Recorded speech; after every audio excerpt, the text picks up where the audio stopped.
GST दिवस की 5वीं वर्षगांठ केंद्रीय माल एवं सेवा कर तथा केंद्रीय उत्पाद शुल्क आयुक्तालय 113/4 संजय प्लेस आगरा के सभागार में बड़े ही हर्ष और उल्लास के साथ मनाई गई। माननीय केंद्रीय वित्त मंत्री श्रीमती निर्मला सीतारमण एवं वित्त राज्य मंत्री श्री पंकज चौधरी की गरिमामयी उपस्थिति में पूर्वाह्न 11 बजे से विज्ञान भवन नई दिल्ली के कार्यक्रम का सीधा प्रसारण किया गया। इस कार्यक्रम के दौरान उपस्थित विभिन्न एसोसिएशन के पदाधिकारियों एवं सदस्यों ने जीएसटी पर होने वाली समस्याओं एवं सुझावों को साझा किया। आयुक्तालय के अधिकारियों ने उन सुझावों को बड़ी गंभीरता से लिया, साथ ही एसोसिएशन के पदाधिकारियों एवं सदस्यों का जीएसटी दिवस के समारोह में सहयोग हेतु आभार व्यक्त किया।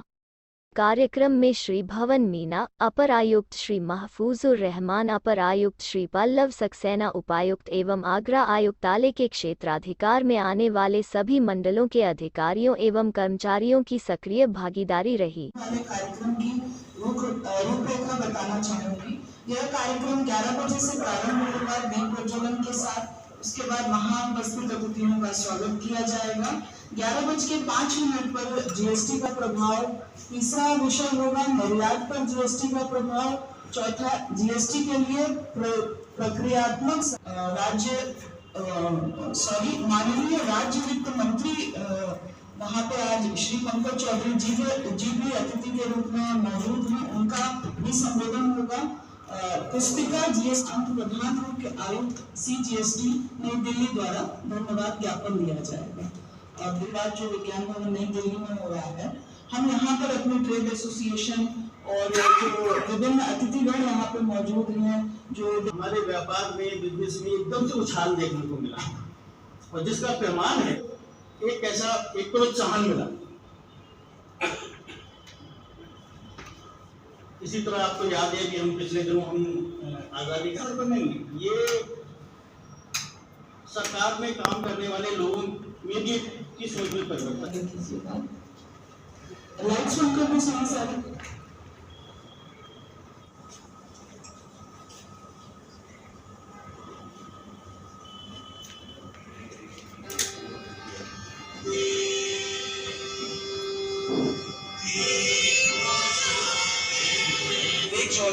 से निवेदन करता हूं कि वह माननीय वित्त राज्य मंत्री को स्मृति चिन्ह भेंट कर उनका स्वागत करें।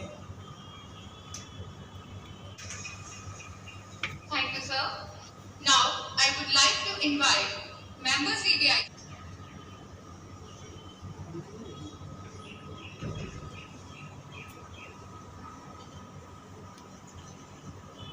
Finance Minister, members from the Central Board of Indirect Taxes and Customs, Chairman and members of the CBDT, retired GNF officers of CBIC, distinguished invitees from the trade and industry, economic reforms.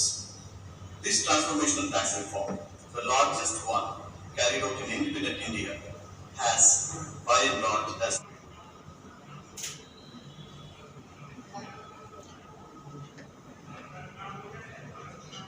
First of all, congratulations to everyone on achieving this wonderful milestone of 5 years of GST. This certainly calls for as we do business and ease of doing business, and has gone a long way in becoming the good and simple tax that it would like to be. Today I would like to present one of its facets, how it has impacted our lives and our trade, which is looking at the interstate trade and the impact that GST has had on the interstate trade. I speak from personal experience, ma'am, because as a manufacturer of electric vehicles and automobiles in general, we are working in multiple states. We sell our products to hundreds of dealers. We buy components from hundreds of suppliers across the country. Not just because I've said it now, because he said something because of automation as business has improved so much, and the earlier lady who did a spectacular pointed presentation.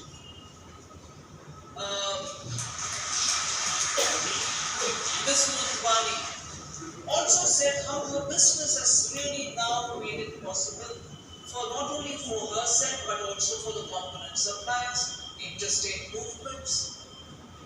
Come on, how many times would you hear government's own steps which is taken both by the center and the state government? So defining a particular thing.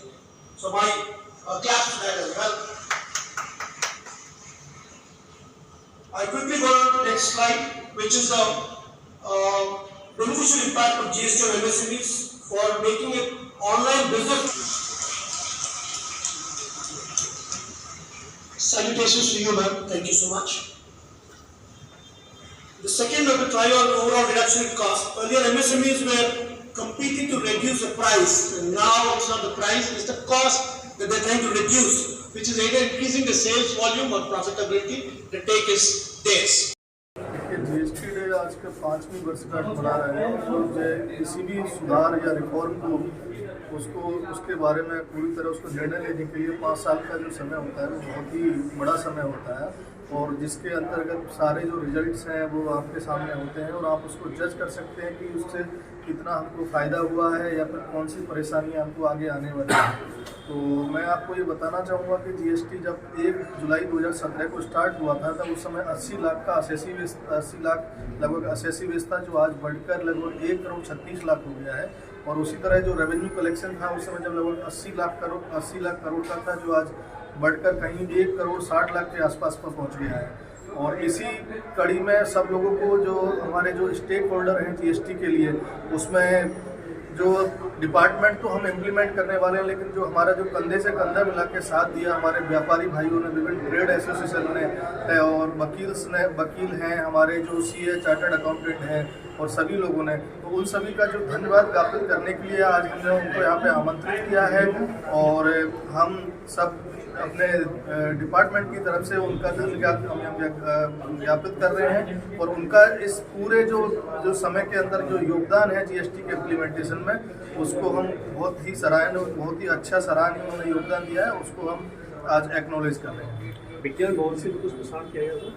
आज विज्ञान भवन में जो centralise जो इसका आयोजन हो रहा है उसमें हमारी माननीय वित्त मंत्री और वित्त राज्य मंत्री दोनों शामिल हैं, और उन लोगों का उद्बोधन भी हम हमारे ऑफिसर्स के लिए और हमारे जो ट्रेड के लोग हैं उनके लिए बड़ा एक आगे प्रेरणा के लिए काम करेगा। इसी क्रम में हम उसको लाइव टेलीकास्ट कर रहे हैं, जिससे अगले आने वाले समय में हमें क्या करना है और ये हमारी क्या गाइडलाइंस होगी आगे के लिए, उसको हम समझ पाएंगे और उसी तरह उसको इम्प्लीमेंट करने में हम जीएसटी को और आगे बढ़ाने में योगदान देंगे। सर न्यूज़ पे क्या कुछ कहना है? जीएसटी देखिए, जीएसटी की जो दरें लागू की है, दरें सब पहले से ही हैं, सब ये रैशनलाइज का प्रोसेस है। जो जीएसटी काउंसिल जो सुप्रीम बॉडी है जो ये जीएसटी के दरों को डिसाइड करने के लिए, वो फिटमेंट कमेटी के आधार पर जितने भी तथ्य और आंकड़े होते हैं उसको मद्देनजर रखते हुए कि जिससे कि जो जीएसटी का मेन पर्पज है वो है कि जो टैक्स का जो कैस्केडिंग इफेक्ट है वो कम हो, और जो रेवेन्यू सिस्टम है वो एक तरह से इंटीग्रेटेड हो, किसी तरह की मतलब सब और जो आईटीसी है वो सीमलेस रहे। नॉन ब्रांडेड खाद्य सामग्री पे टैक्स लगाया है उसके? हाँ, ये एक प्रोसेस है जिसमें कि नॉन ब्रांडेड खाद्य सामग्री पे भी टैक्स नहीं लगाया है। बेसिकली जो प्री पैकेज गुड्स हैं वो प्री पैकेज गुड्स पर टैक्स को लगाया गया है। इसका मतलब है कि एक होता है कि जो खुदरा में जो